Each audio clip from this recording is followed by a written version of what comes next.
On August 26, 1999, WWE created a show that would air on Fridays known as SmackDown. Originally, SmackDown would air on the network channel known as UPN, the United Paramount Network. It would air on that channel from August 26, 1999 to September 15th, 2006. From there, it would go to the CW, where NXT is currently residing. This lasted from September 22nd, 2006 to September 26th, 2008. Then after that, it went to My Network TV, which was basically another version of UPN known as Channel 13 here in Los Angeles. This lasted from October 3rd, 2008 to September 24th, 2010. Then they moved to Sci-Fi, which lasted from October 1st, 2010 to the end of 2015. Literally the end of 2015. December 31st, 2015. Then it moved to the USA Network from January 7th, 2016 to September 24th, 2019. After that, it moved to Fox from October 4th, 2019 to September 6th, 2024. And now it is a part of the USA Network for the first time in over 5 years. Ever since SmackDown's inception in 1999, SmackDown has been synonymous for giving us some very controversial but yet very entertaining general managers over the years. From guys like Paul Heyman to women like Stephanie McMahon to guys like Teddy Long, whose name was synonymous to Friday Night SmackDown, making the heels go one-on-one with The Undertaker. And also giving us some incredible instant classics over the years, including the instant classic of Bobby Lashley versus Booker T in the finals of the 2006 King of the Ring. There have also been several other general managers over the years, including Vicky Guerrero, Paige, and Daniel Bryan. Now we have Nick Aldis, who has been a hell of a GM for SmackDown. However, there's been a lot of rumors going around that Nick Aldis could be stepping away from the general manager's desk and lacing up the boots for one final run in professional wrestling before truly hanging up the boots in retirement. However, the question is, who could take his spot as the GM of SmackDown in the future? Well, there are actually a few that many people believe that should take his spot as GM. And the first one up is William Regal. Now, William Regal's name is synonymous to NXT. Much like Teddy Long and SmackDown, William Regal has also given us some of the best matches in NXT history on some of the biggest stages in NXT history, including the infamous Chicago Street Fight at NXT TakeOver Chicago 2 between Johnny Gargano and Tommaso Ciampa. And let's also not forget NXT TakeOver New York in 2019 during WrestleMania weekend, where we saw Johnny Gargano battle Adam Cole for the NXT title in a 2 out of 3 falls match, which became one of the highest rated matches of all time. And let's also not forget War Games as well. With that time under his belt, and also with the fact that he was also the general manager of Raw for the latter part of a year. There's no doubt in my mind that he has the skills necessary to make a great GM for SmackDown. However, there's always the one reason, right? Why do fans want William Regal to be the GM of SmackDown? The answer, very simple. They want him to utter the words "War Games" with his British accent. War Games. I know I did a really bad British impersonation. I apologize. I humbly apologize to all of my British fans out there, but I figured I would give it a try, and yeah, I failed. So I apologize, but let us move on. Interestingly enough, Regal again, name is synonymous with NXT. He was actually the GM of NXT for the latter part of 7 years. From 2014 to 2021, which was when he left WWE to do bigger and better things. So, my opinion, definitely William Regal could definitely be one person that would love to that would love to see become GM of SmackDown.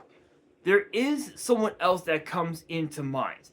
The next one that comes into mind is none other than Joseph Park. Now, for those who do not know anything about Joseph Park, he's actually a current WWE producer, where he goes by his actual name, which is Chris Parks, and his name is actually synonymous with TNA under the name Abyss. And if you guys do not know Abyss, or if you guys have not seen his work in TNA, man, you guys missed out. Abyss was literally TNA's version of Kane. Like dead ass. He was literally TNA's version of Kane, where he would just destroy everybody in his path and not give two fucks who the hell it was, whether they were a babyface, whether they were a heel. He did not care. He always just trampled over everybody. In fact, he has actually had some crazy matches in TNA against guys the likes of Jeff Hardy, AJ Styles, and of course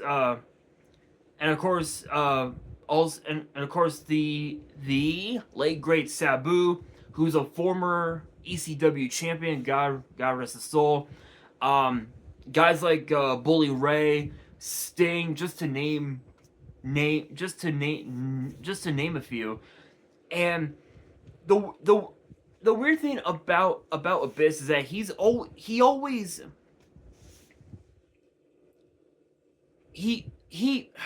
had two different sides to him. There was the Monster Abyss, and then there was also Joseph Park, Joseph Park in TNA was this like lawyer, I guess, if you will, so some sort of like power of attorney or something like that. And he always brought comedy to the TNA brand, and the fact that everybody backstage in WWE finds him funny, it could really become a much more mellowed out SmackDown with him as GM, which is very possible, but I really don't I really don't see that happening. Yes, he is a bit soft spoken, and yes, he's one of the most beloved individuals on the roster in TNA history. I just think he's better off as a producer. Just he's better off. My opinion, not the best. Not the best option. But next up, Eric Bischoff. Now I know what you're thinking. You guys are probably thinking, wait a minute, Eric Bischoff, why him? Well, obviously we all know he ran WCW for a very, very long time. He ran Monday Night Raw as its GM from 2002 to 2005, 2006, if I remember correctly. And he even also ran TNA as well, alongside two-time Hall of Famer, the late great immortal Hulk Hogan. And those two together running TNA was just pure magic. Like the fact that they were able to take TNA and re-elevate it to heights that not even Dixie Carter ever imagined proves that both Hogan and Bischoff knew exactly what they were doing in spite of the fact that they were heels, and they had their own heel faction known as Immortal. So even with that, it proves that Eric Bischoff knows exactly what he's doing, and he's never afraid to spew up a little bit of controversy, if you will. So it would be very interesting. Speaking of interesting,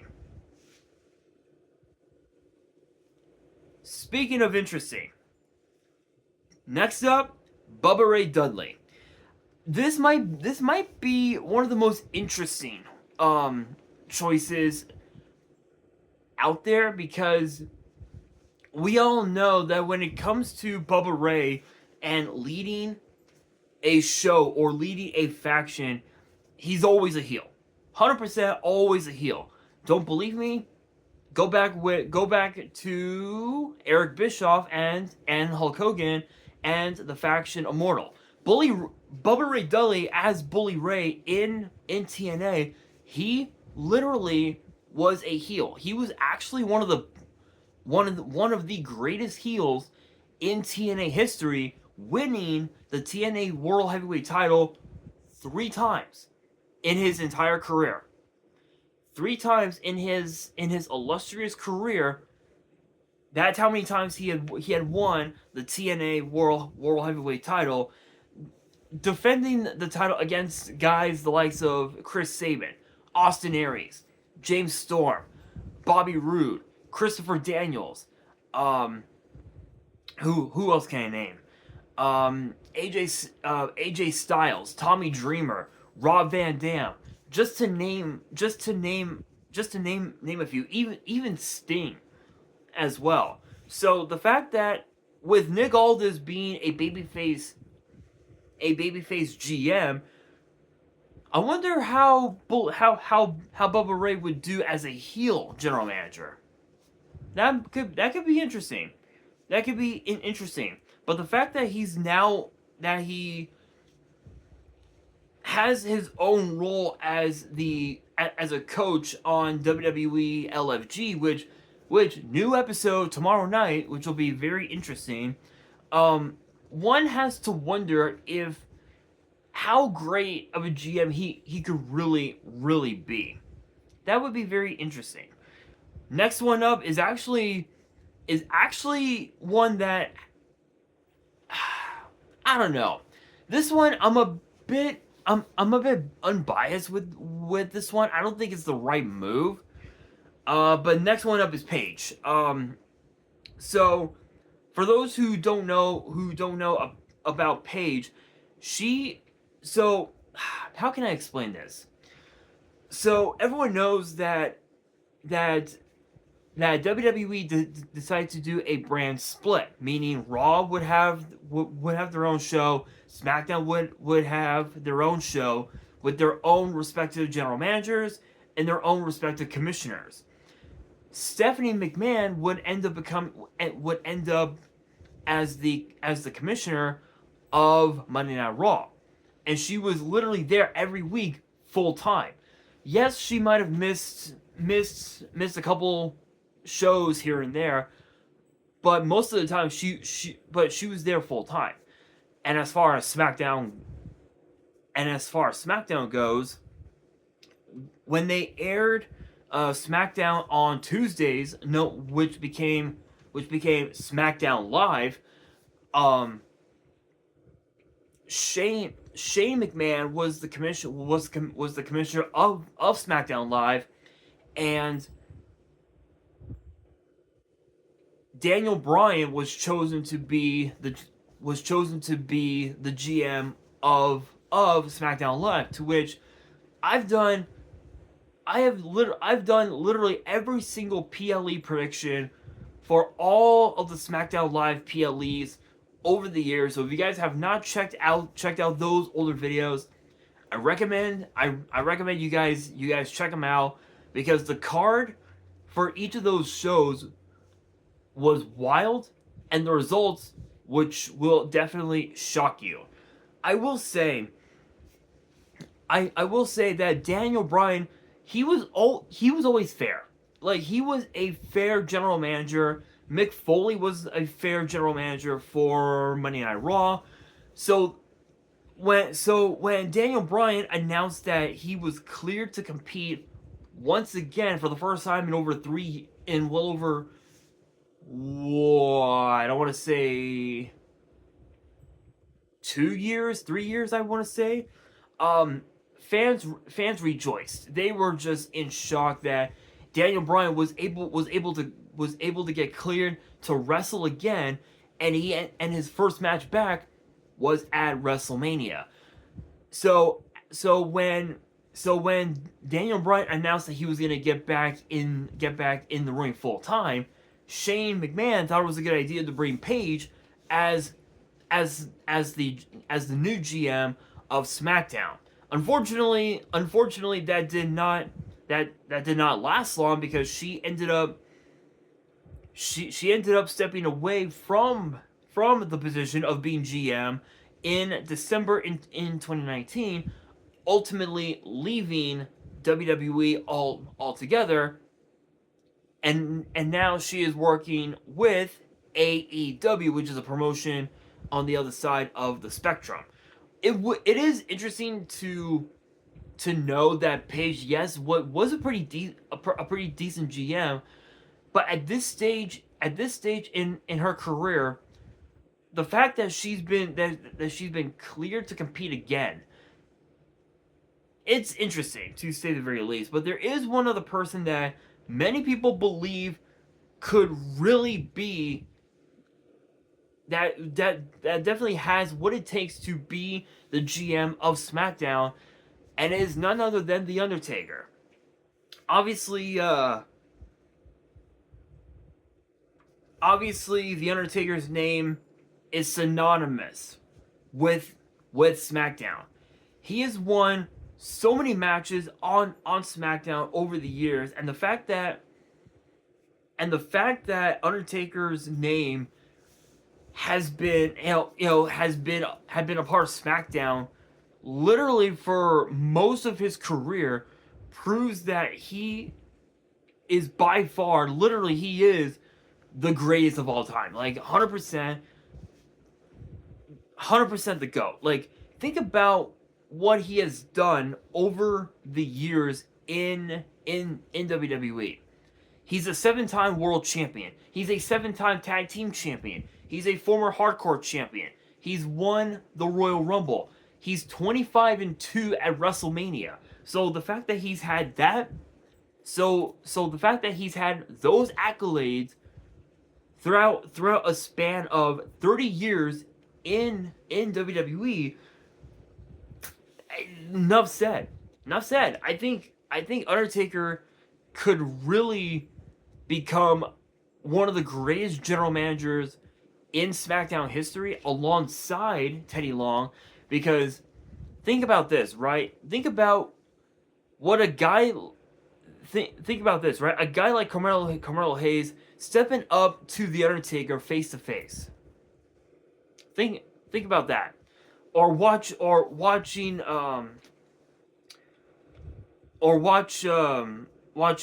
Randy Orton step up to him as well. That I mean, it's possible, but only time will tell.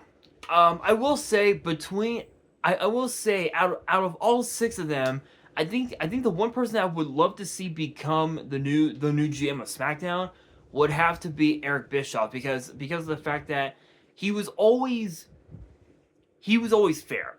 He was a fair GM. Yes, he did play favorites every now and then, but it was only because he didn't. There were certain people that he didn't like. One of them being John Cena, and we all know about that one. But I will say, I think with Bischoff as GM, if it comes down to that, he could really do a lot of damage and give Adam Pearce a run for his money. Possible? Absolutely. Bound to happen? Only time will tell. But with that being said, that will do it for today's video. Hopefully you guys enjoyed. If you did, make sure you guys smash that thumbs up button. If you guys are new to the channel and you guys want more WWE topic videos in the future, then be sure to subscribe to the channel and turn on the notification bell. And as always, make sure you guys are following me on all my social media. All of my ads will be in the description below, as will the info to my fan mail. It will also be in the description as well. And on that, this is your boy Nash, signing out.